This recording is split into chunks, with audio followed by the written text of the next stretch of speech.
The chair go up higher? Yeah, it goes up higher. You can't sit on it while you pull it. There you go. Go higher. Woo!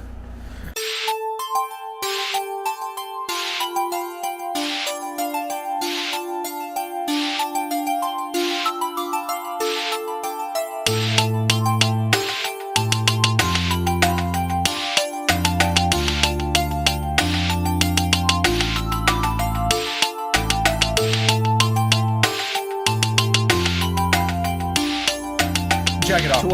14. Oh. Okay. Episode 14. yeah. It's episode 14. Check it out, podcast episode 14. Yeah. I'll just do the full intro. This one's a little bit different. Brought to you by the same room. Brought to you by two people in the same room. No buffering. And Dunkin' Donuts. No buffering, no audio quality issues. Well, if there are audio quality issues, it'll be your fault. Strictly on this end. Don't bump the mic. Quit bumping the mic. Let's test it. For anybody that's listening to blow out your eardrums. So, decided I was going to come into town today and see what was going on for a few hours here.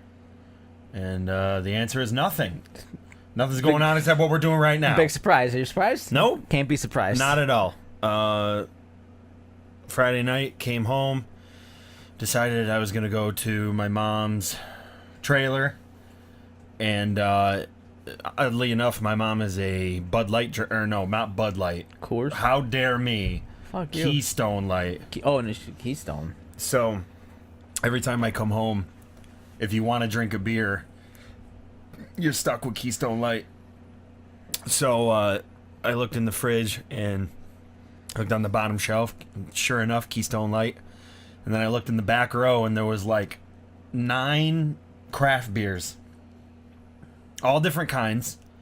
There was like Trogs in there, and there was like there was a bunch of New Belgium stuff, and like a wormhole like open up to some hipster apartment in Soho. They accidentally pushed through some beers into your mom's fridge. If I reach my hand through, I might accidentally get like a hand of beard oil. Like if I pull it back, and it's whoa! Grab an avocado through it or something. It's a piece of just avocado toast comes out. Oh.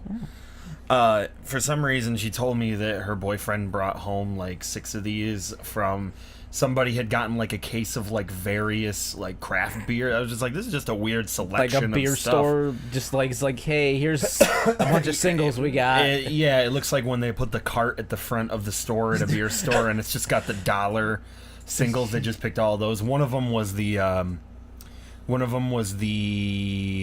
is it Left Hand? There's one that's the beer's called Drink by 420. Yeah, it's like a green label with like a devil on it or something like that. I forget what the beer is. Is it Stone? Oh yeah. It is Stone Brewing. Yeah. So it was Stone Brewing Drink by 420, and I was like, Drink by 420. I'm like looking at this is long past its intended use. It did taste like pot. It had a lot of hops in it. I think that was their idea. Drink by 420, and we put like a 420 amount worth of hops in here, so the whole beer tastes like pot. Great. So, proceeded to drink every single one of those beers in the fridge.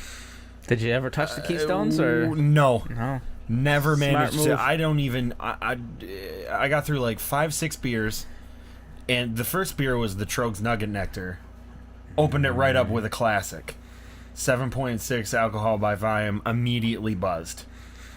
Right away, and then just piled it on, and I woke up Saturday morning, had to go to a funeral, and I felt like garbage. Went to my dad's house, and I was like, you guys got like, I got a headache, and I'm like, I didn't even feel like I was hungover. I just had a headache, and I took 2 Excedrin on an empty stomach, and when we got in the car, I was fucking flying. I was like, yeah, because it was like the Excedrins had like 25 milligrams of caffeine, and then I drank some coffee. I had a sip of my grandmother's Bloody Mary, so so what I did is I just took I put 2 like It was like 500 milligrams worth of ibuprofen, 50 milligrams of caffeine, half a mug of coffee, and a couple of sips of vodka and tomato juice in my stomach, and then went to a funeral. And the whole time I was just like jittery, and fucking my stomach was all over the fucking place. And then we go to the Legion afterwards. Oh boy. Oh boy. Well, I can only imagine where this is going. Well, no, and Cheryl? Yeah. But here's the thing, though. It actually doesn't go where you think it goes, because my dad and Abby had been drinking with my grandparents and my aunt and uncle and everybody for like a fucking solid week before I even got here. They've been staying up till like 1, 2 o'clock in the morning. Everybody's got to work. Everybody just flew up here and just drank for a week. That why my garbage didn't get taken out till Thursday night? Mm-hmm. My dad probably didn't go in one of the days because he was just like, this ain't happening. And then nobody's garbage got picked up, incidentally. The unintended consequences of my dad getting drunk on a weeknight is that nobody in the Vernon, Verona, Cheryl area gets their garbage taken out. What the hell? It's like, it basically shuts the whole fucking municipal garbage system down if my dad gets wasted.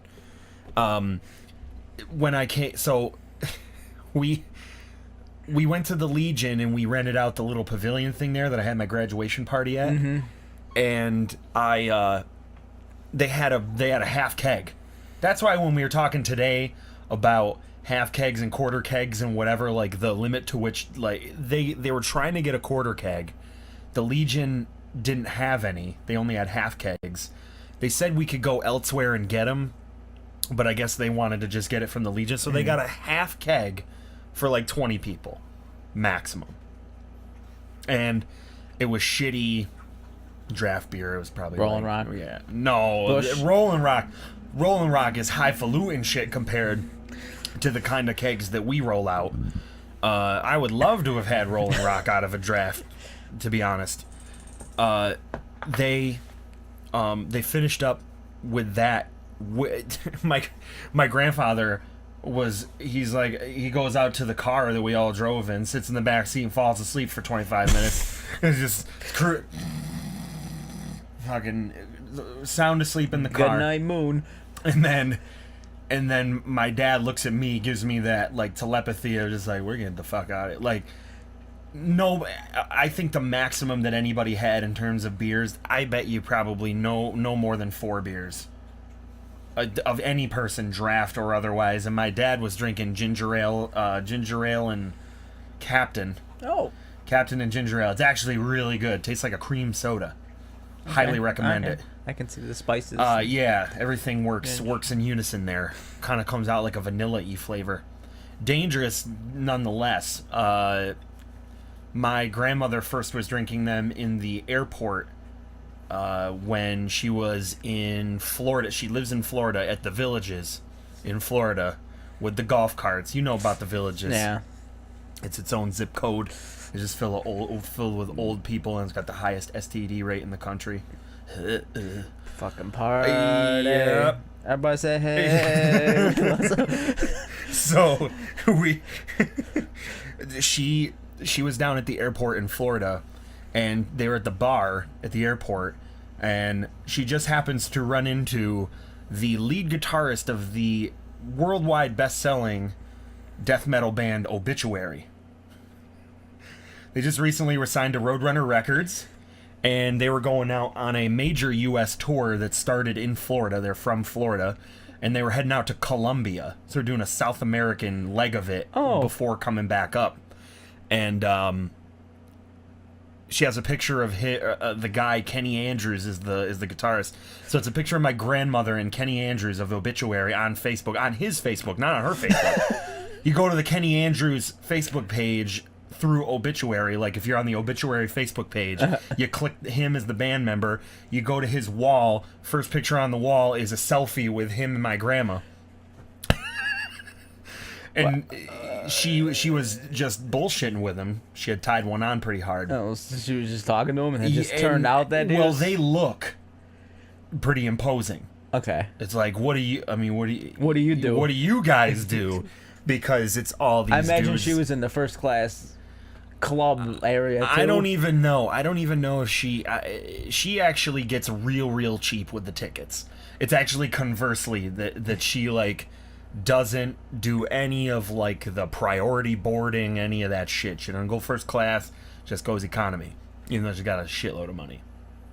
But I thought it was so cool that I looked up the band. It wasn't, because what I had initially thought it was just some 2-bit crappy death metal band. I mean, there's so many of them. It's one of those genres that spins off like 1,200,000 hits on YouTube like bands. Obituary. Well, it's anything like Dying Fetus and all of those, like Cannibal Corpse. I mean, Obituary, as far as what I read from the figures on Wikipedia, is right up there with Cannibal Corpse in terms of like the most popular death metal bands in the world.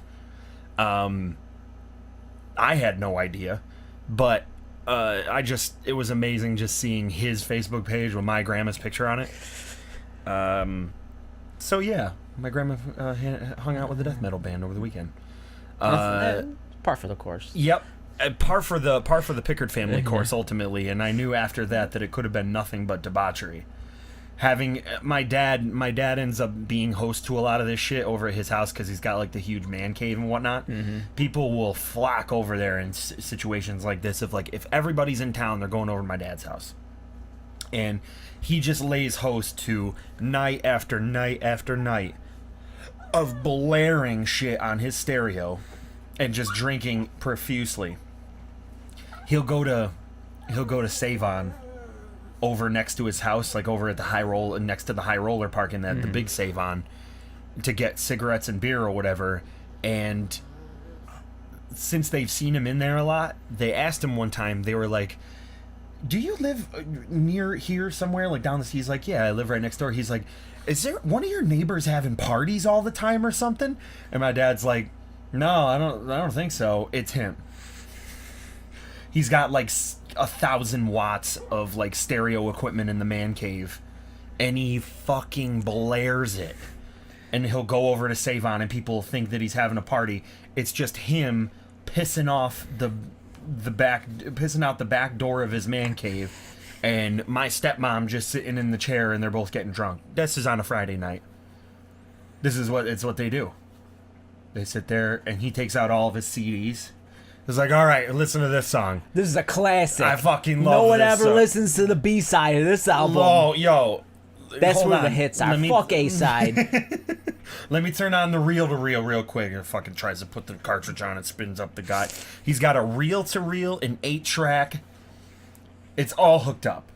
He's got it all run through somehow.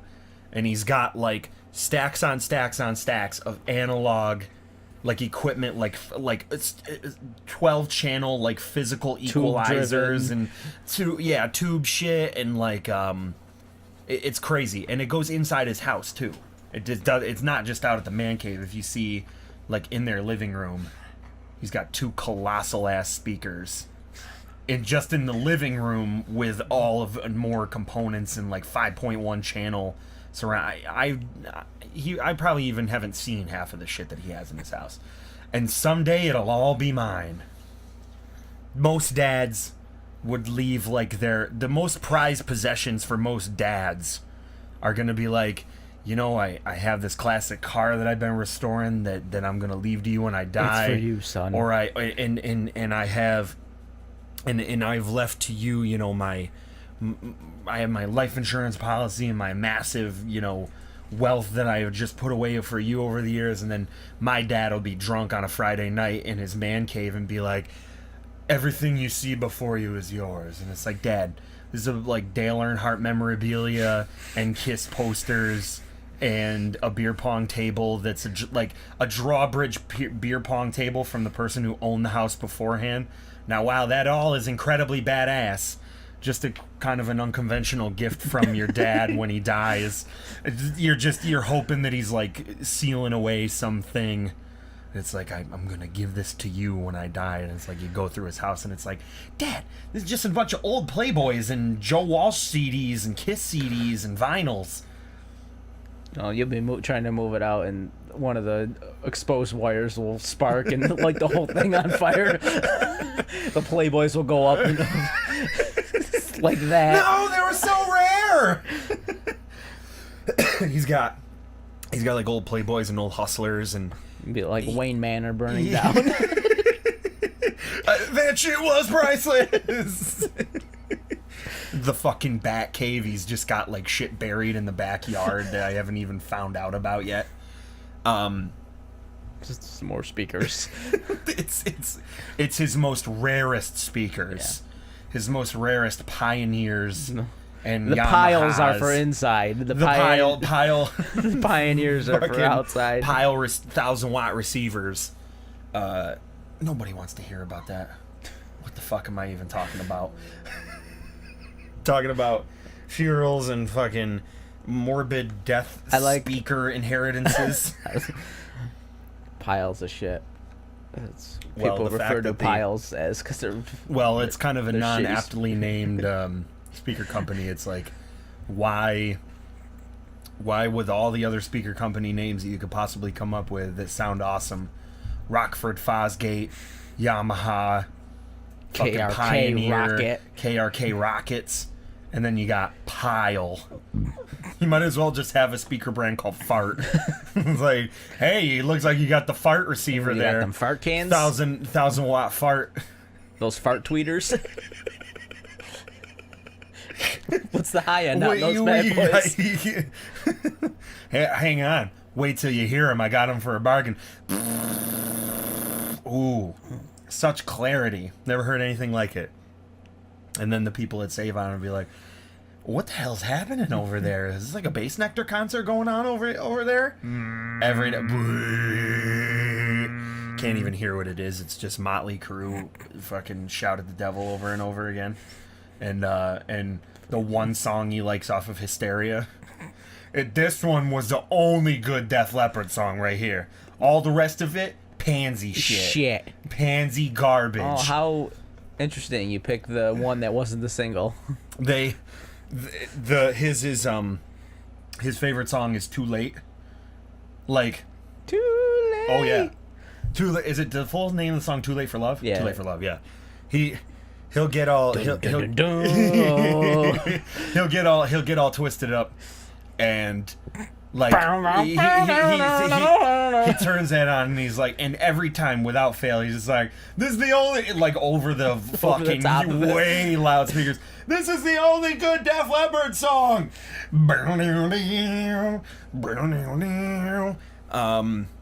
Somewhere in the distance. It's like, you would like this one, Dad. This is the only I know. This basically Bon Jovi. It's Wanted Dead or Alive, yeah.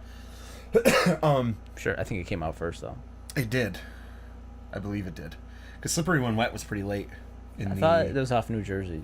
Oh, maybe it was New Jersey actually, because Slippery When Wet had You Give Love a Bad Name was off of that one. Living on a Prayer. Yep, Living off a Prairie. Living off of you know that famous John Bon Jovi song. Living off a Prairie. Bon John Bovi, Living Off a Prairie. The title track to Little House on the Prairie. Whoa, living off a prairie. That bitch is blind. She can't see a thing. Deep cut from Little House on the Prairie. Real good. You gonna give me a Green Acres reference next, or a Waltons reference, or a Beverly Hillbillies reference? Gonna hit me with one of those? No. Okay, just checking. Just in which of the LHOTP.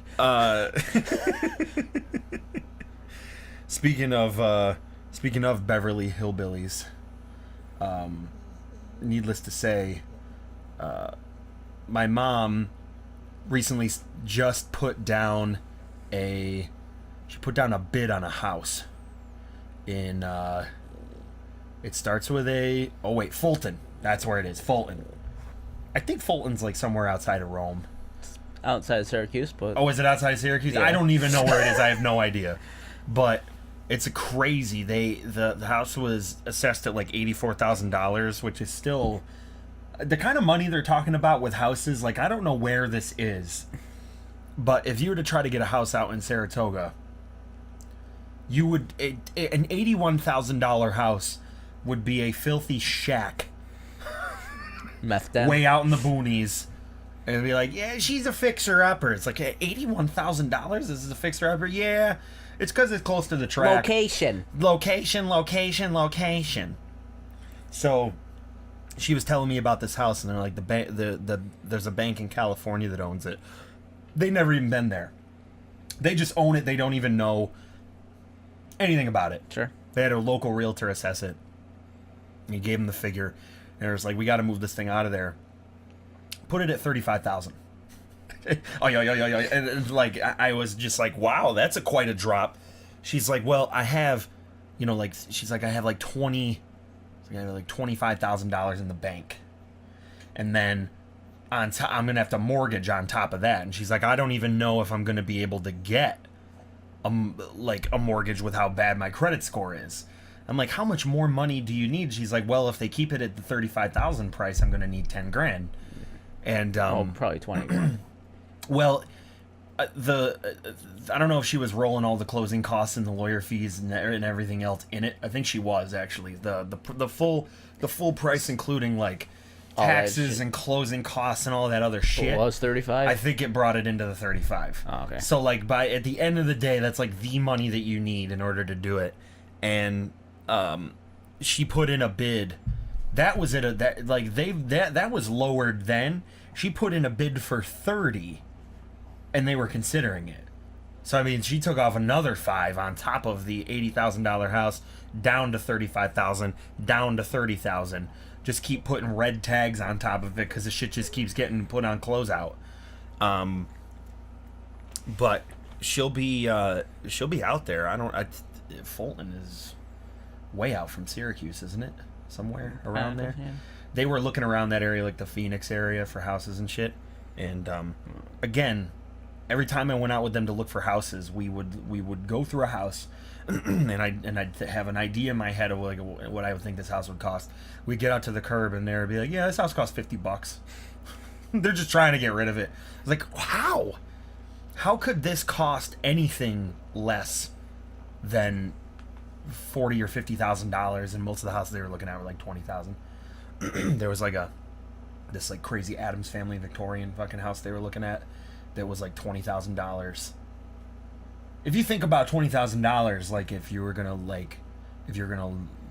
buy a car that was $20,000, I was gonna say it's almost like that's double like the price of my car. That's it for a house. It's like a $360 a month car payment. You can mortgage a $20,000 house out for less than that because it's over a 25-year period. You can mortgage a $20,000 house at $130 a month if you wanted to, at a 25-year fixed mortgage or whatever it is. This episode brought to you by House Hunters Internet. House Hunters HGTV, bitch. Tune in at 10 o'clock every Sunday night for a new episode. This couple's looking for an apartment in San Diego. He's an elementary school teacher, and she makes jewelry on Etsy. Their budget is $40 million. That's every episode of Isn't that your life House story? Hunters. It's like, if me and Becky were on House Hunters, it would be like, she's a custom framing associate from AC Moore. She makes $22,000 a year. Brent's a failing advertising... Who's got a slow decline in physical and mental health. He says he's a billionaire, and we don't believe him. Yeah, I got all different kinds of money. It's like I just got home from a trip, and I'm off my fucking. It's like I'm off meds. It's just like me and Becky are looking for a fucking $1.2 million house because I got all that, and it's like Monopoly money. Brent, just let me handle this. We're really looking for a $50,000 house, but we can barely afford it. What do you mean, bitch? We can barely afford it? I could pay $50,000 cash right now. No, you can't. Bring me that Doctor Who Monopoly. You guys take $500 bills? Yo, Whopoly. Do I gotta deposit this first to pay with a check, or Hold you on. take straight cash? Let me sell Park Place in a couple of my hotels. Get a notary. I need a receipt.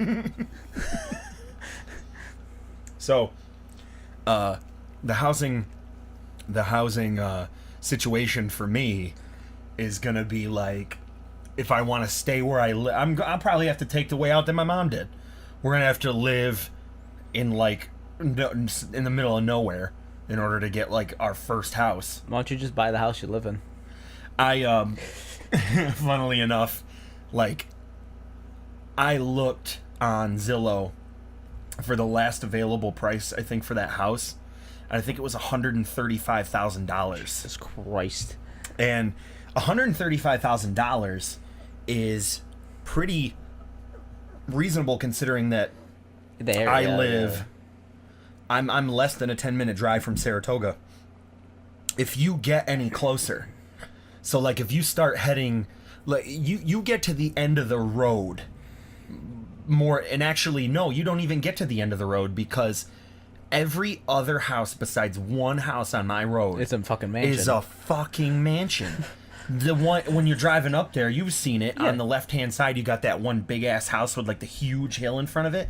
That used to be a ski slope with actual running like equipment like Tug Hill. And then when they tore that down, I mean it was a long time They ago, just those left people the, just put a fucking resort like that. yeah, they left all the shit, and it's all. I mean, it used to just be all forest. They cleared it out to do that ski thing, and then these people just plopped this huge ass house. The house has got to be $450,000, $500,000 with the property that it's on. Yeah. Nuts. And then you get to my house. It's a tiny ass cube. It's a white cube, and you'd think Stone driveway. everybody else has got blacktop driveways, and the house that's on that hill, that huge mansion house, that should be the house that's a duplex. That should be the house that's like subdivided into apartments, not the house that I live in. Not the the house cube. that the cube that I live in has got the top floor. We basically live in an attic. The ceilings are like 4 foot tall. I can like touch the ceiling. And to buy that house, oh my God, I would change the whole fucking situation with that place. It'd be so much different. But I would have a yard. Which is more than some people can say if they live in Saratoga. If they bought a house in Saratoga, they got shit for yards. There's a woman that is like one of those Real Housewife bitches. Not officially from Real. If anything, it would be Real Housewives of Saratoga. Her name is Michelle Riggy, and she lives in the most like ostentatious, like Kim Kardashian mansion in the world. If it weren't such an eyesore and if people would accept it, she would paint her house leopard print. Like she'd have no problem painting her house leopard print with pink Don't shutters. want that homeowners association coming after you. Don't be knocking down. You don't want trouble from them. That shit's like a fucking gang. You don't want the homeowners association down there. You got old man Jenkins saying that you can't put a fucking pink flamingo on your lawn, or else you get a $500 fine, and you have to fill out a report. Anyway, Michelle Riggy, she's like one of these local socialite ladies. She's like got like a McMansion. Her husband is where all the money's at. Oh man, as normal. I'm sure as per normal. I'm sure he barely lives there too. I don't know what he does, and actually, for that matter, this goes again right into the same category. I don't know what she does either. It's two people who have made money doing something, and are not sure why. They're still shelling it out, and they do all this philanthropy shit. So they'll gotta get those write-offs. The fucking upper crust. The weird thing about Saratoga is that it's, somebody put it, I think it was in an article that I read, it was like somebody who lived in Saratoga, they quoted him in the newspaper, and he's like, Saratoga is the most contradictory town in North America, because it's basically rich hippies and rich yuppies, and then poor farmers. Like how does a town, when you get, so like when we went to Comic-Con, right at the end of that road where the city hall was, like right in there, that's where it stops. That's where like the really nice Broadway area of Saratoga stops. If you head in the other direction, you'll get to a row of houses where Michelle Riggy lives, and it looks like it looks like Southern California, or it looks like Beverly Hills, and it's like 10 houses, and they're all like 5,000 more than, I don't even know square footage. I don't even know how that works. I just know some numbers that maybe would constitute a big house. A lot of square feet. Many square equals feet. a lot of house. I would think maybe my house is like 600 square feet. Them shits is like 5,000 square feet. And you got that part of town, rich yuppie track people, right? Because the track brings in like a shitload of money. Sure. So it's all this old money. It's kind of like Great Gatsby-esque, only less old taste. money. What? Got a lot of new money. The old money in Saratoga is track money. It's old people who have either retired or they're extremely, successful or whatever, like Michelle Riggy, her husband, whatever. Now that I think about it, I think it was GE. I think her husband worked for GE or something. He developed some shit that made him like a lot of money or something. But anyway, the money that's out there for them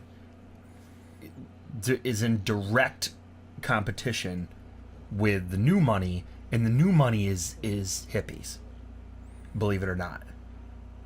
There's these like movers and shaker little art people that they have like a keep Portland weird, or keep Austin weird. It's like I wouldn't be surprised in any sense if I saw a sticker in Saratoga downtown that said keep Saratoga weird, because they're trying to take back some semblance of what Saratoga used to be like in the 70s. What Saratoga was in the 70s was like shitty coffee shops, patchouli, free thinking. Ew. The direct... you having a little trouble there? It's the boom. The boom's in my way. Boom! Here comes the boom! I don't even know what the fuck I was talking about. New money, old money, Saratoga. Great Gatsby. Great Gatsby, all those things. Old Sport. Do you... Oh, that section of the podcast is brought to you by the Travel Channel. We somehow got onto the property value in Saratoga and what that means from a socioeconomic level. Micro, macroeconomics, it's complicated. Easy. It's really easy. Easily shit. Complicated. That third group is my group.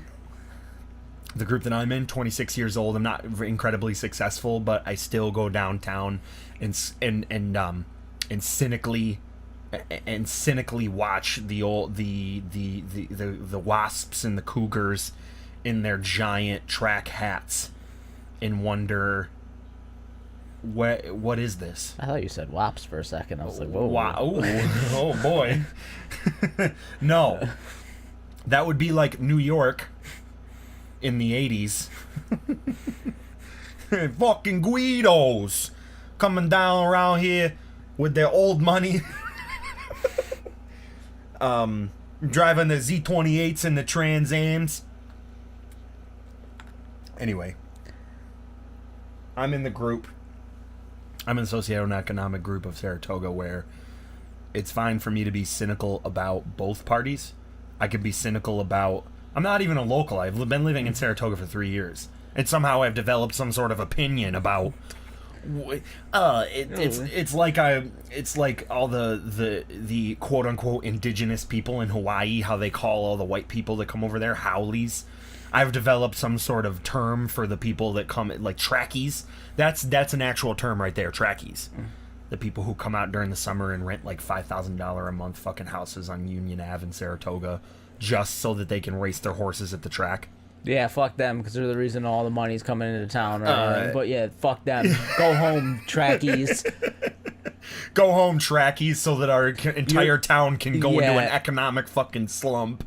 So my piece of shit coffee shop can go out of business in 2 weeks instead of the fucking 2 years it's been open on accident because it's quaint. No one gives a fuck about your quaintness. That's the difference. The people who want to keep it quaint don't fully understand the concept of capitalism as it pertains to a town completely sustained by tourism. Isn't that everybody who wants to keep something quaint? Well, yeah, but it doesn't happen in every area. You wouldn't go to Utica, or you wouldn't go to New right, I Hartford. That's the point. Again, another fucking daytime talk show. Right, you are. Oh, the thing with those towns like Utica, New Hartford, there's no campaign. There's no culture campaign in New Hartford. It's like, keep New Hartford weird. It's like, there's nobody that wants to keep New Hartford in any way, shape, or form what it is. What the hell are you doing? You're fine. Just keep talking. Wow. You're fucking me up. Just keep talking. You're fucking me up. You're fine. Anyway, I'll be over here now. Talking to you. I was moving it because you're spitting in it? No, because you're covered. Your whole face is covered up. Oh, well, nobody needs to see this. I'm framing. You're Oh, excuse me, Scorsese. Scorsese. There's no accent above the E. It's Scorsese. Scorsese. Scorsese. Oh, Mr. Scorsese. Marty Scorsese. Can I call you Mr. Scorsese? Yeah. Hey, Cece's Pizza. So keep New Hartford shitty is the campaign.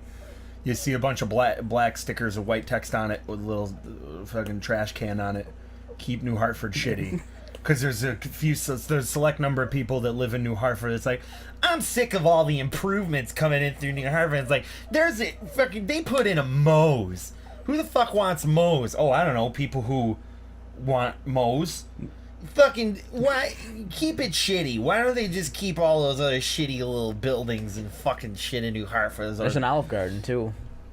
See, nothing says quaint like unlimited breads, soups and salads, and breadsticks. What is this place called? Olive Garden. Olive. I looked it up on Yelp, and it says that the Olive Garden is like this new, like, local area Italian restaurant. It's a neo-Italian restaurant. It's Neo-Italiano. It's like family owned, and like all the staff is like really young and fusion. Hip. It's Italian fusion. So amazing. We have to go and try the mini pizza macaroni olios. They're amazing. Anyways, Olive Garden. It's the new trend sweeping America. It's America's new neo-Italian restaurante. Ristorante Italiano Authentico. I have gotten used to a certain... Oh, no don't you even fucking do that. Not gonna happen. I have gotten... In case nobody saw that on camera, I accidentally thought that Dylan's incredibly expensive keyboard was a table. Which I'm stupid. Anyway. The thing that I've gotten accustomed to living in the incredibly complex socioeconomic area of Saratoga is that you got to pay $4.50 for a slice. I can't. Well, yeah, there's that, and it's not even that good. That part I'm fine with. You've accepted it. Like, I don't forget it. I'll just go to Domino's. You know how, like, when you go, like, if somebody goes on a diet and they're like, I gotta cut this out of my life eventually, like 2 or 3 weeks down the road, you're like, I don't know why I ever missed it for a while. That's pizza in Saratoga. You can't get a good slice of pizza out there. It doesn't exist. You can get some marginal ones. Just like any pizza is good pizza because it's pizza. Yeah. You can get a marginal slice of pizza almost anywhere in Saratoga. However, around Utica is where the pizza lives. If anything, the campaign in Utica should be keep Utica pizza. Keep Utica pizza good. Keep Utica pizza. Oskanitz for the win. Upside down pit. You know, I was craving that shit the other day. Some upside down fucking Tony's. Oh, Joe's. God. Joe's is upside down too. Joe's and Oskanitz are good upside down. I fucking love the Tony's upside down pizza. Tony's face fuck it with cheese. Spot welded to the roof of your mouth because they heat it up in a blast furnace and then bring it out to you, and it's like melting through the box they brought it out in. It's like before it even comes into your mouth, it's burning your tongue. I do miss that. However, the thing that I've gotten used to the idea of is like when you live in, like, you don't live in hipster culture all your whole life. You live in the middle of nowhere where your neighbor is like 2 miles away, and then eventually, you know, you started from the bottom, now you're here. And when you get here is where you can go someplace and ask for something super hipstery without breaking a sweat, without feeling like I felt when I ordered this fucking double coconut diabetes ice cream latte milkshake from Dunkin' Donuts. The fear of ordering that drink going into a Dunkin' Donuts is the same thing as going to a city like Utica and going into like a coffee shop and being like, I want a double half calf soy milk macchiato with whipped cream. It's like everybody in there is like, I just want a fucking coffee. Yeah. This is Utica. See that black stuff? Dump it in that put that in, styrofoam put it cup. in the cup. When I go to Saratoga, everybody in Saratoga is leading by example. So you don't have to worry about going to the restaurant and ordering the avocado toast or ordering the brioche anything. Brioche whatever, doesn't matter. Can you get squab there? Oh yeah. You could probably, I bet you I could find some fucking squab. I can find some high society overpriced bullshit like squab. Ooh, it tastes it's a lot of people pretend. The culture around the hipster culture in general. I mean, hipster culture is what birthed the concept of the India Pale Ale, the IPA. You drink it at first, and you're like, this is disgusting. It's the most disgusting thing I've ever put in my mouth. Then what happens is you find your IPA. Well, you can do that, or everyone around you is like, yo, you try this IPA, it's amazing. And then suddenly you're the minority. Suddenly in your group of friends or the people that you like are, you know, the group that you're buying things with or whatever, when you go out to the beer store or whatever, they're doing IPA tastings and you're going through and you're like, how the hell is this a beer? Why does a beer taste like this? And then slowly you start realizing what's going on. You're pretending. You're pretending to love it until you love it. Just like anything else. But then there's some that you can love a little bit, pretend to love a little bit more. Mm-hmm. You're like, all right, this has a little bit of a mango taste to it. Still got that nasty ass IPA taste, but it tastes fruity. So, just this is my IPA. They move it into the area of disguise. I mean, that happens with anything. If for everything that comes out like a stout or anything like a Guinness, like the Guinness was like the first craft beer in America. It was like it's like the thing that people drank when you didn't want to drink PBR or whatever, and people thought you were fancy. This was before craft beer had this craft beer revolution in America.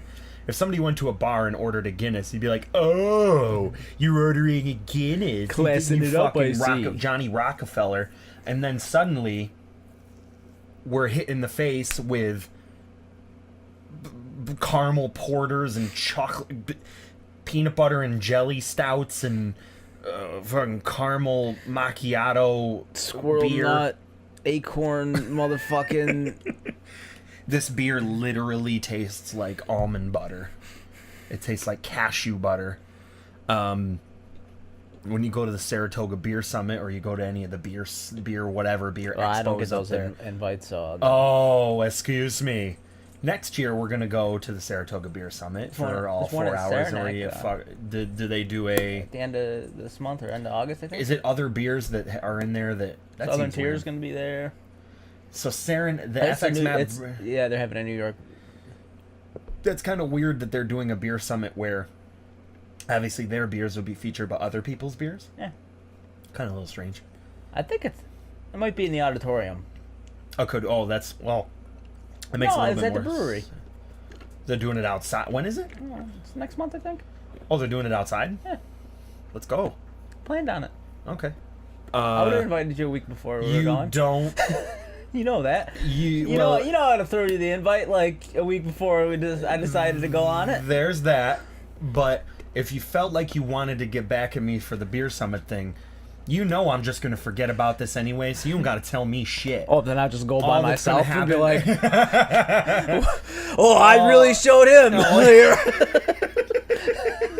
Meanwhile, it's me at another beer summit in like Lake George with a bunch of friends from work. Whee! Hey, Dylan, guess where I went this weekend? Oh God, I thought I was gonna stick it to him. I stuck it to myself. Shit. Well, really fucked myself this time. Hey, stop honking. Jesus. This ain't a goddamn parade. Speaking of parades. The Black Parade. The Black Parade. What is it, the 22nd anniversary or something now? Might be the 21st, I think. 20. Oh, No, that's yeah. not 20 years. 10. 10? No, it has to be 20, doesn't It it? didn't come out in 97. Oh, yeah. Oof. They didn't get My Chemical Romance didn't 15th? form. No, it's the 10th. It's the 10th anniversary? Yeah. It was Because they 2007? formed in 2001. Yeah. And then I think Three Cheers came out in 2005. Yeah. Black Parade came out in 2007. Parades. Oh, I was talking about when I went to Provincetown and saw an impromptu gay pride parade that just happened on the last year on 4th In your of July. bathroom? I was thinking about it. Yeah, I could. It's just you waving around You spin me right round, baby, right waving a round. rainbow flag, sucking a dildo. Hey, I just thought I'd absorb some of this local culture. You know, old money, new money. We Yeah. talked about it. Yeah, remember? I think I'm gonna call House Hunters. I think I get a place out here. You spin me right round. I want to know your name. The only reason I say that is because of 4th of July. I didn't go to like a single parade for 4th of July. I didn't see anything like that, and I was just thinking back last year to when we went there, and there was right down on the pier there was this one sex shop called Shop Therapy, and it was this huge double-decker place. The bottom floor is like a Spencer's. Seems over excessive, but okay. Not for this town. If you would think that the sex shop should be bigger based on what you were looking at as you walk downtown. Hey, you shove one dick-shaped rubber item up your ass, you shove them all up there, I feel. That's where you're wrong, my friend. Oh, I don't know There the are culture. I'm in the dark. we haven't even talked about artisanal dildos. They're quaint. Is there a tasting menu that I can look at? Some sort of dildo charcuterie board that I can take a look at? You go there, and the bottom floor is like a Spencer's, relatively innocuous, like a. Can I have a dildo flight? That comes out on like a rack, and just put them all in there. It's like I'll take the Is this one the 4-inch circumference? Is this one sustainably created? Is this made in America? Because I don't want any of that made in China shit. It needs to be sustainably raised. That's how you get lead poisoning, shoving lead dildos up your ass. What is this, the turn of the century? This is a hand crank. Hey, China still uses lead paint, all right? It's still a thing. And they seem to be doing okay. Fidget spinners got lead in them. That's how you get fucking mercury You poisoning. guys got any of them fidget spinner marital aids? Oh yeah, we got a whole section. We know that's all the rage right now, so we put in a section. But anyway, go in, head shop on the bottom floor, and then you're like, oh, I thought this was supposed to be a sex shop. There's stuff in there that's like naughty nurse outfits and like Spencer stuff. Mm-hmm. But then the real action comes in on the second floor. Is it through the swinging doors? Nope. You don't go through swinging doors? You go right up the stairs. No, it says sex shop, like swinging cowboy doors. No, they had... There's a cock in my boot.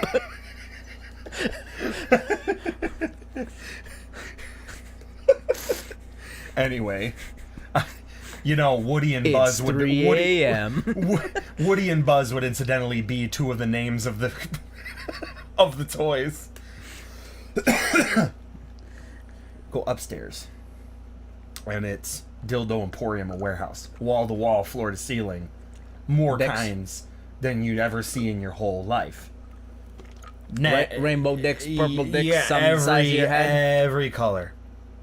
And then at the end of it, they had, and this is where you're gonna get validated here, they had the curtain stalls, right? Like it felt like a modern version of the old 1930s sex shops where it's like you go in and like it's, or in Amsterdam, and you pull the curtain and it's like some flipper lady going. Oh my God, sweet. So, good Lord, I can't tell the wife about this. Oh my God, she showed me so much ankle. I got the case of the vapors over here. It was like that. Eugene, where's my handkerchief?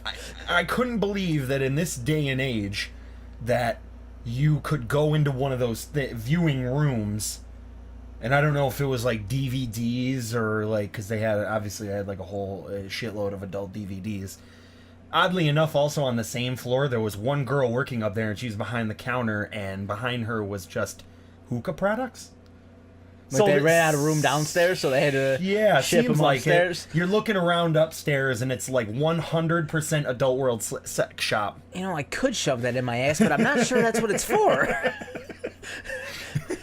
It's like, so are all these flavors like edible underwear type of things? Tropical passion? I don't know what any of this is. I'm not familiar. These glass things, they look interesting, though. This 4-foot number. The danger level's real high on that one. Might have to call Poison Control Center or the hospital or the fucking ambulance. I knew that was the first time I had glass shards in my ass, but I couldn't promise it would be the last. Wow. That went in a wonderful, wonderful direction.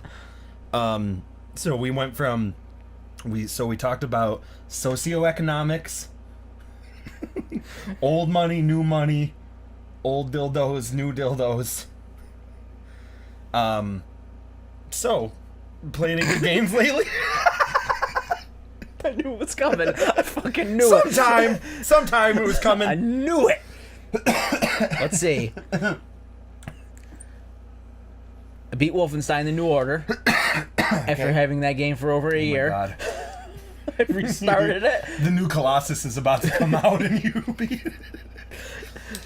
I literally bought it when the Old Blood came out, the expansion came out, because it was on sale for like $30 for both of them. Do you have the Old Blood too? Oh yeah, I never played it though. I just beat the first one. Yep. Don't get too crass with me. Is that a wasn't that a short game? Or no? It's 10 hours or so. Oh, okay, so it wasn't that short. I thought it was It's one short. of those. Well, for 10 hours for that is, I guess it is kind of short. But it is like it's kind of like the same length as like BioShock Infinite, right? BioShock might be a little bit longer. Shorter than that, yeah. BioShock's longer. Oh, okay. BioShock's like 15 or so. Is it? Yeah, somewhere around there. If I remember correctly, I haven't played that game it goes forever. by fast. But I played the. It's pretty fucking wacky though. I know it's like real campy, and it gets to that like From Dusk Till Dawn type of place, like Tarantino-esque, right? And it's like a campy vibe to it, like super noir. Yeah, well, yeah, because there's like robots and shit, and you fight a fucking. You go to the moon. Oh. Because the Nazis hide their nuclear codes on the moon, so you take a spaceship to the moon, kill some people on the moon, then fly a spaceship by yourself back to Earth. It sounds like kind of the same concept as like Far Cry Blood Dragon, where they take in a standard first-person shooter and send it into like fucking like this craziest territory that you can think of as like a grindhouse film type of thing. That's crazy, but it's not like overly crazy. Right. You're just like, well, I guess it's just real zany. That's the next step to this, because I think of like Planet I Terror. killed a giant robot dog, I guess. Well, it's like, I guess blasting off to the fucking moon isn't. It's like the next thing is like you're gonna ride a T-Rex while fucking. It's like no, because T-Rex don't exist. Well,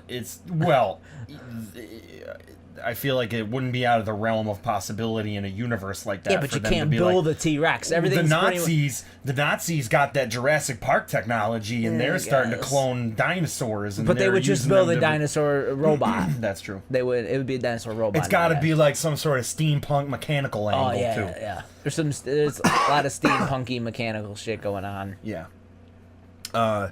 Some death camps, classic Nazi stuff.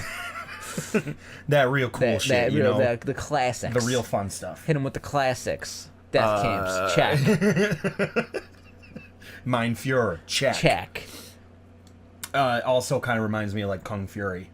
How it's like it goes in the realm of just like, the fuck. why does Hitler and the Nazis have anything to do with this? But I mean, I can see how they do. You're right. It's like, I mean, did I ever say that I didn't want Hitler to unleash a Mecha Hitler or a... That's all anyone ever wants, Mecha Hitler or like a Nazi zombies. I mean, that's a classic trope of like, what do you call it? Like horror? Camp horror or, any of those films. B-movie. B-movie, yeah. But that goes beyond. That's like Snakes on a Plane level, like B-movie. Yeah.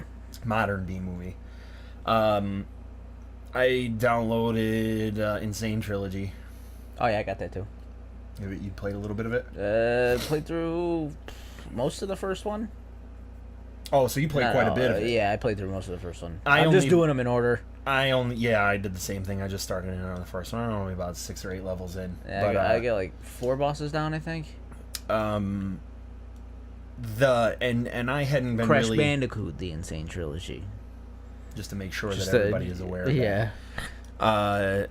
I hadn't watched a lot of the reviews of it. I didn't really want to be... I didn't want to be swayed in any direction. I knew I was going to buy the game no matter what, but I didn't want to go into it with any opinion of it. Not like... what's your opinion of it? My opinion of it is that the controls are not what they used to be. They're exactly the same. It's shiny Crash. I think that the difficulty of it was scaled up based on the fact that they scaled the whole thing up. It got a little harder. And I think it was kind of hard to begin with. I think you forgot how hard it really was. Because I played the original not maybe a year or two ago, not too long ago. And the first one's not easy. The second one and the third one are easier games. The first one's not as easy. Becky and I played the first 4 or 5 levels of it. Yeah. And then I wanted to see if I was making it up, or if I had gotten bad at it, or if I, whatever. So I just downloaded and I just got the ROM of it and did it on an emulator with, just my controller for my Mac. Mm-hmm. And I might be making this up too, but the distance between the drops, the crevasses of Crash, seems to be much shorter in the old one. It seems like I can make the jumps without, like, I'm grabbing onto the ledges of each jump easier than I would be able to in the new one. It feels like every time I jump, I'm not timing it correctly, or the timing is more important in playing the new one than it was with the old one. I played the first level, and I died twice from just dumb maneuvers. I went in and did the emulator. I went through the whole first level without any issue. It wasn't with me practicing more or anything else. It wasn't me getting used to it. I just went through it. You did play through it. I played through it and you had it in your memory how... But then I went and played it one more time to try to beat the level, because I died twice, and then I went to that, and then I came back to it. And I still fucked up a bunch of times. I lost Aku a bunch of times. I didn't lose Aku the whole time I went through it. I don't know. I did hear that some people were saying that the hitboxes were a little different, but I don't feel it feels fine to me. Maybe I just got used to it quicker than that was part of what most people were saying, was that if they did make it harder, it was for good reason, because modern gaming has evolved to the point where the layperson, when it comes to video gaming, is a lot different than they were 10 years ago, 15 years ago. Yeah. People, even if they're not good at playing video games, they had played Crash back in the day. They played Spyro. My girlfriend, who's not good at playing games at all, loves Crash Bandicoot and loves Spyro and can play it to a level of competence that anybody could usually play at. That is harder. I think it is. And it's, again, probably for good reason. Maybe it is harder. I might just not realize that it doesn't seem harder and it feels the same. They made it the hardness level that a game should be. Well, yeah, I always thought the first one was like pretty hard comparative to the other two, but... Well, and not only that, but it was harder than most games of the period. There were a lot of games that were pretty easy. Yeah. It's just a platformer. Spyro was actually pretty hard, too, back in the day. I ended up playing Spyro and getting real pissed off trying to fucking play through that game. And I think, again, it was because of it's the platforming mechanic. It's not tight in the first Spyro. Yeah. Playing it when you're trying to get up onto a ledge, you're bumping your head just below the ledge at what you think is the highest jump you can possibly do. And you're doing it a million times. You're trying to float down to try to get onto a platform, and you're going to miss it every single time. Again, hitboxes and whatever, they seem to be not very good. I guess Crash sold like fucking crazy. Did it? It's broke some records. I guess, what was it? The European numbers, they're saying it's one of the highest selling single console games this year so far. Oh my god. Fucking Crash. That's why, I remember we had a discussion about Spyro and how I would love if they did this, they gave that the same treatment, but I don't believe they'll ever do it. Whoever owns, I don't know. Again, we talked about who may own the property or who. They might do it after they see the Crash absolutely destroyed. But the Crash is more popular than Spyro. Crash was the face of PlayStation 1. He was their mascot. This is Sonic, Mario, Crash. Right. He was the console mascot. He was in all the commercials, all the things. That's why the newer commercials that come out, they show him. In the fucking suit still, they used to do back then, in fucking Pizza Hut eating goddamn stuffed crust pizzas. Do you think that I really though? I mean, in the same breath that most people talk about Crash, they talk about Spyro. I'm not saying it's not as popular. I'm saying Crash is more popular, so it's sold like crazy. Them seeing the sales of Crash. I think they'll do a Spyro. They'd be able to make something. I think they could do a Spyro. Either they'll do a Spyro or they'll do a proper sequel to Crash, like a new one for PlayStation 4. But yeah, I could see them seeing the numbers for Crash and be like, okay, people are gonna buy this fucking remastered shit, and Spyro is the next in the list. Yeah, probably. Compared, I don't know if I could think of anything else that was a property that was at that time that was even more. There's some Jack games, and Daxter, maybe. There's some games on my list that I would love to see if they were. Nobody's ever going to buy these games, but there was a few gems from in the PlayStation 1 era that they could. I don't even think they'd be able to kickstart them. Medieval. You remember that game? Yeah, the skeleton. The skeleton guy. I loved that game. I loved the mechanic of it. It was like a cool, top-down isometric type game. I thought it was a really cool game.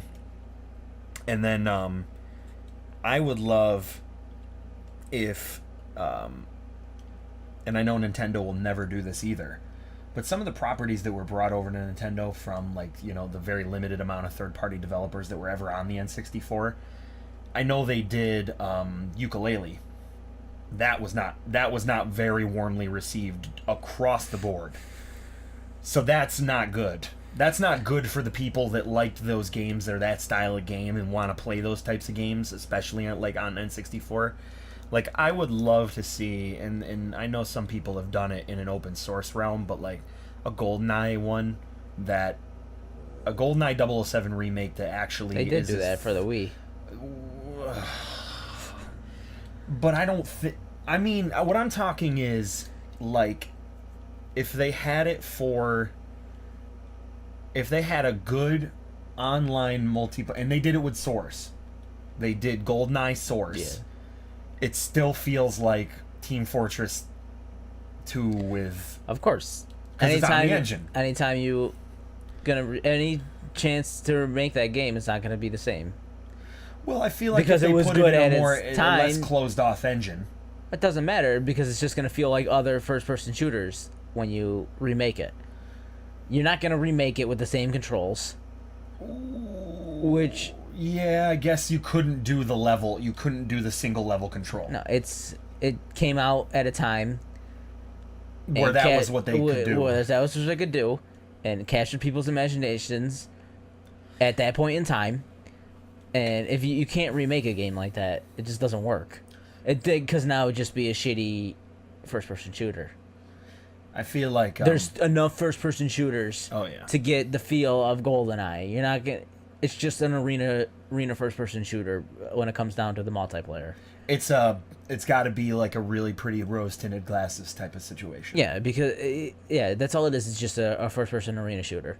So you could just play UT. I'd also love to see a modern arena shooter with like real weapons as opposed to UT with like rocket launchers and shit. There's still rocket launchers in it, but I would love to see, other than that, I guess, then some stuff on the Switch like Wave Race 64. I always really love that game, and I'd love to see like a good updated graphics version of Wave Race 64 for Switch. But they're not open-minded enough to do all that kind of stuff. There's not really a market for why? it. They already got the racer. Why would they want to do Wave Race? They got fucking Mario Kart. What is it? Oh, yeah. Well, and okay, and people are gonna want F-Zero before they want fucking Wave Race. F-Zero, I totally agree with. I think that game, the mechanic of that game can stand up to updating it a million times. I mean, it's just like Wipeout. Well, yeah, there is. Wipeout is a very similar. It's just they exist. It's the fast rail racer. There's one on the Switch store called like Fast Remix, and it's basically that F-Zero. Yeah. What? I don't think there's anything else. All these games, they exist. They just don't have the same name attached to them. Yeah.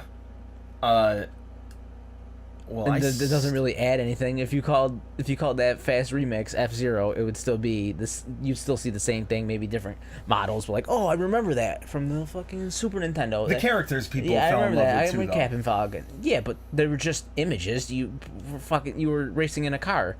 All you seen was the image of the character. Like, this is Captain Falcon ship. When you see it, it was not like he was sticking his head out the fucking window waving at the screen behind you. It was just his car. Falcon turd. The only reason he has a personality is from Super Smash Brothers. Yeah. What are they doing with that? Probably gonna come out with one for Switch at some point in time when they need games. They got games set up right now. Yeah. So they got like a domino. They got a nice domino going out where like every month like a new game comes out pretty much. So when they need it, that's when they'll pull it out of their pocket. The first one they did was Mario Kart. And then they're doing Pokken Tournament DX. Yeah. Which came out on Wii U. So you know damn well they're gonna do a Mario Brothers, even if it's just the Wii U port. What was the last one?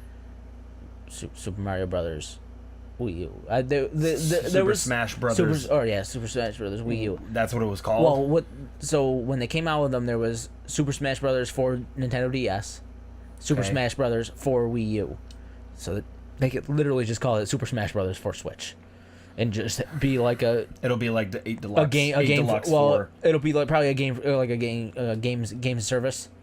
Where like it's the game, but they just keep adding shit to it, so you always have that one cart, but then you download character packs and maps and shit. Well, yeah, there'll always be amiibo support. I guess all those toys. Well, it moves into that moves into when they're starting to add. I mean, it's all a part of a merchandising. Well, there's effort. amiibo support and everything for every Nintendo game, pretty much. Oh no, I'm just saying if they're going to start adding have characters on as the games as a service thing, they'll be like, we're coming out with a fucking sweet ass amiibo that's like a bonus character skin or whatever. I mean, I think that's what you usually get with the amiibo. A fucking crazy opportunity to do that. I mean, that's their whole thing. A lot of the amiibos are Smash Brother amiibos, like characters that were previously in Smash Brothers for the Wii that you could use. Yeah, but the models of the amiibos are Smash Brothers, and they sit on the Smash Brothers, the coin. Was it the circle with the it looks like a cross, like the the one side's over a little bit. That's what the base they set on, because all the amiibos, there's one right there. If you look at the base, it has the symbol. So that's the Breath of the Wild one. So it has the Highland Crest. The Highland Crest underneath Zelda there. So, but a lot of the amiibos have the Smash Brothers thing under it because they're like Smash Brothers amiibos, pretty much. What else did I play? Well, we tried to play Battlegrounds. And now I'm heading into that realm of wanting to do a new computer, because the irony of it all is that I could play Battlegrounds on a TI-84 calculator. It would be different if I was like... You could probably just put Windows on your fucking... your MacBook Pro and just play it there. Play it on low. You should be playing it on low anyways. Well, based on the stability of that game, it should all the fucking shit should be on low. But you just need some paste on your CPU, some thermal paste. Just put some I don't know if it's the temperature. You said it was the temperature. When I was in the BIOS, it was like way high, and then I was like, well, that's weird. So I booted it. Yeah. Downloaded a clock application, a diagnostic thing, so I could look at all the temperatures and all the speeds and everything else, and the temperature was normal. I don't know what's giving me the bad reading. And also, I would think that I would see a severe degradation in performance before it just shuts off completely. It just shuts right the hell off. I mean, we're talking, it wasn't me getting to the point in that game where it was like it just fucking, I was playing it super smooth, boom, dead. I wonder if it's just... I would think it's the power supply or something like either that or it's literally the processor's just shutting off. It's not even overheating, it's just not working. Yeah, it could be. That's the problem, is that when you build your own computer, like if I bought a gaming PC from Dell, or I bought a gaming PC from Falcon Northwest or whatever, or iBuyPower, Cyber, or whatever. Yeah, we get it. All those There's bullshit. places you get Alienware. You could get all those places. You can get those fucking super edgelord LED goddamn gaming desktops for $8.99. Republic of Gamers, Asus. Asus Maximus ROG XXX no scope. This looks like a goddamn spaceship flying through the fucking sky. Bullshit clicky keyboard with off-brand knockoff cherry keycaps. You can get yourself a Razer. Blade laptop. I was gonna get that before I got the Mac. I always thought that would be like the best of both worlds type of scenario, because I could do everything on it that I do on anything else. But it really was at a large price point, larger than if it was gonna be worth it. Yeah, if it was, they are. I'm not gonna expensive. go out there and buy the bargain basement one, because I might as well go and get like a high level laptop at that point, like a regular. You got high level cheaper brand. Right, I could go and get like a Dell XPS like 15 for like the same. I don't know if they make XPSs anymore. Yeah, they make it. Do they really? XPS brand turned into that Infinity Display brand. It's not gamey anymore. It's like because they own Alienware, so the XPS doesn't need to be gamey. Their XPS thing now is for multimedia fucking XPS was like a giant axe, and it had the big old Dell circle in the middle. It said XPS and LEDs on the side. It's so I don't even know if it was LEDs because it was so old. It was probably fucking a full incandescent light bulb below the fucking screen. They were fucking big enough. The whole Predator series. That's the thing that I hate. Because the reason why I built every single one of my PCs forever was because I hate things that look like that. I hate to be the guy that, somebody's over at my house. Looks like Geiger fucking jizzed in your fucking computer. I turn on my computer and the water cooling comes on. And then there's 5,000 fans in it, and there's LEDs, and my keyboard is all RGB, and what? Well, here's the difference: is that what I'm looking at on your keyboard right now is one solid color. Yeah. The thing that I would be looking at for sure that I know would happen is I'd get one of these bullshit iBuyPower CyberPower PC computers, and I'd put it on my desk, and it would look like Independence Day. and then I'd plug the keyboard into it, and it would go the wave, do like a wave of colors. It's like blinking. All I want. Don't you have an RGB keyboard? No, mine's the real bargain basement. It's the Corsair though, isn't it? No, it's the you had the fucking Corsair. CM Storm Quick Fire Rapid. Andrew's got the Corsair. He's got the LED. Which is a nice keyboard. He's got a solid color, but then he like lights up like the WASD. Which even at that point is fine. That's okay. I was going to say, is that too much for you? Well, the thing is I would much rather if I were going to do anything LED related or any kind of like accent lighting of any kind, it's not going to be in the computer. It's not going to be on the keyboard. It's going to be like on the desk. It'll be like behind. It'll be all the bias lighting. How is that fucking better? Because it doesn't make everything look like a spaceship. It just makes it look like a nice, classy, like. It says class like fucking LED blue lighting behind everything. It isn't going to be I could light it like a very nice color. It'll just be. You're talking about a nice flush. Philips Hue. That's what it is. Okay. All right, so I could be like, I'll have the LED strip behind there, and it'll be a nice warm color. With a nice RGB keyboard, though, you can set up different profiles where if you're working hard on your Illustrator, you can light up all your hotkeys. Well, what I would want to actually, instead of that, is if I were to work, I feel like I can't work in a workflow like that. I'd never look at the fucking keyboard. When I'm working in Illustrator, I probably know 1/10 of the. I went to a class, like a 2-hour class in Albany, that was like an Illustrator class.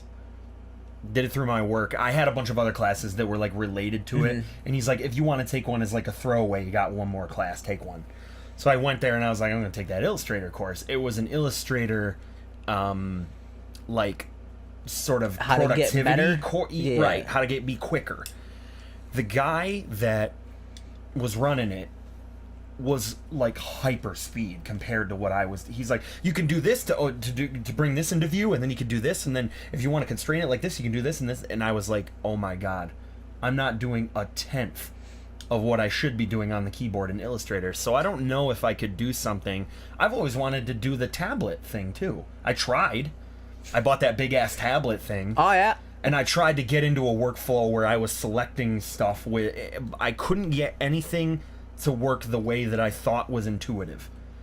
What I wanted out of the whole experience was like where it didn't feel like I was doing anything consciously or it took me extra steps to do something. I just wanted to immediately have all the tools in front of me and be able to do it as quickly as pen to paper. Like just to be able to do whatever I wanted to do. Yeah. And so that's why in a lot of cases when I'm working, just like you are, when I'm working in Illustrator, I'm probably doing everything the fucking wrong way. Well, and in Photoshop. At least you know how to do it. Where I'm just like, huh. Yeah. I think there's a way to do this. Well, that was the only way that initially I learned to begin with, was that I would do everything like the super long way. It was almost like I was doing like frame by frame animation, like I'm lifting the piece of fucking tissue paper, tracing over everything. I mean, it's taking fucking forever. And then what will happen is I'll see someone, I'll look up a tutorial on how to do like a very specific task. And in that tutorial, I'll see 10 things where I was like, oh my god, why did I not do it like that before? That's unreal. Pathfinder tool being probably the number one thing that I didn't use for years. I'm pretty sure I just used that yesterday. Oh my god. The Pathfinder tool is like the greatest tool besides the pen tool. It's like the pen tool in Pathfinder is how you illustrate anything. If you want to do it like solid, you know what I mean? And you're not trying to like draw shit in. If you want to do something that's like super precise, super solid, you're drawing over the top of an image, pen tool, Pathfinder. Because the pen tool will let you do like the super detailed shit, and then if you need to just block out a simple shape, just subtract something from Pathfinder. Draw a square, draw a circle, cut it out. It's like doing like paper cuts, paper crafts. It makes it so much easier. This episode of the podcast is brought to you by Adobe. Creative Suite. Download now. Use our pirate it. Use our code. Use our code uTorrent uTorrent to get 100% off the purchase price. Don't link to your Adobe account though. because it will not work. That, for the longest time, I remember pirating, like, all of the versions up to, like, CS6. And it's funny that, like, when you become a real adult, you want to, like, do shit legitimately because you're so tired of trying to, like, crack keygen everything on your fucking computer and, like, get viruses and a bunch of other bullshit. And it's like, for Christ's sake, how much does it really cost? Oh, God, I'm just going to save up for it at this point.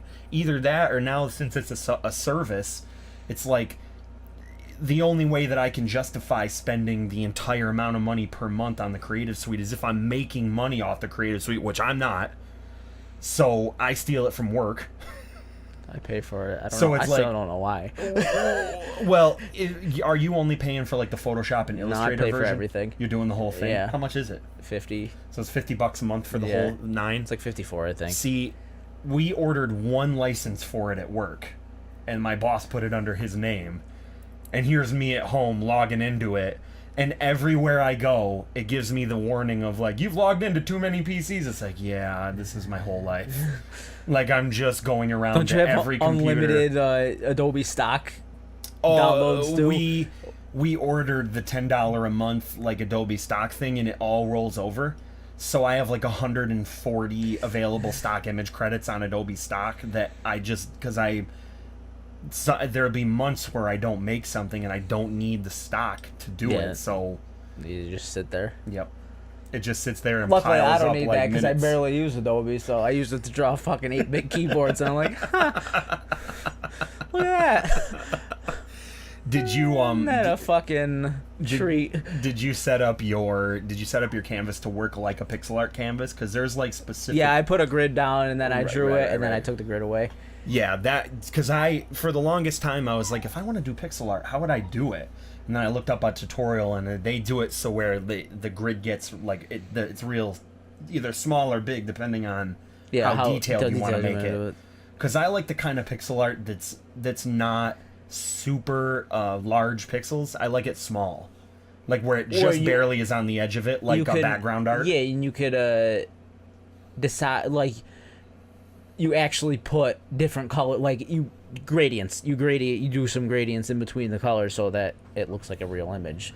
That's when you do smaller ones. Bigger ones, it's solid colors. Solid. I like that's it. Like the piano I did. I was like, I could have done smaller, but I don't know that it needs to be. I really love like sprite, where it's sprite art, where it borders on more realistic. Like if you kind of like, you're heading into 32-bit or even larger. Like you're heading into like flat, like 64-bit, where it's like scaled up graphics almost.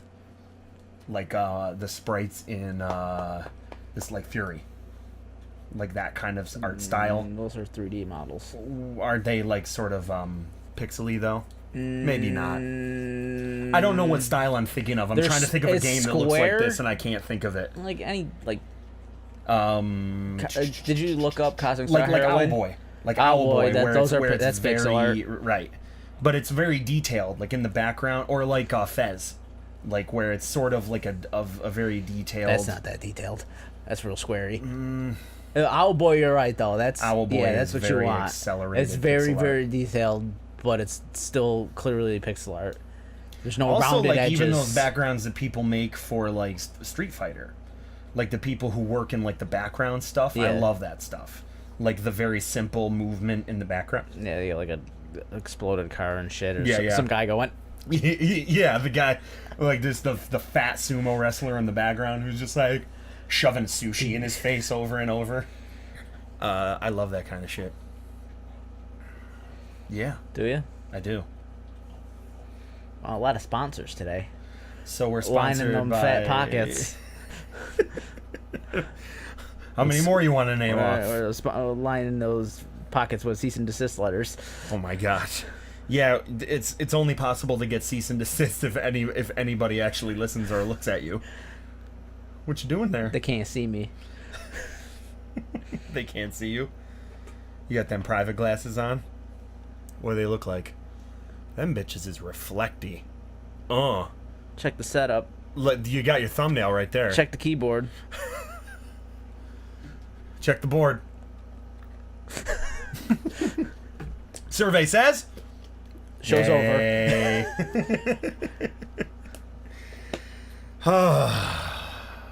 I don't think I have an outro? I don't think I have an outro for this one. I don't either. You know, you can't all be Saratoga Springs. Sometimes you gotta be Utica Utica. pizza. That is the Jacket Off Podcast, episode 14. For any available links to audio versions of this podcast, please check below and smash any available buttons. Like that are unlike, dislike, like, subscribe. I think there's a hit them multiple I think times. there's a download offline button you could do. I'm pretty sure there's a share button. If you want to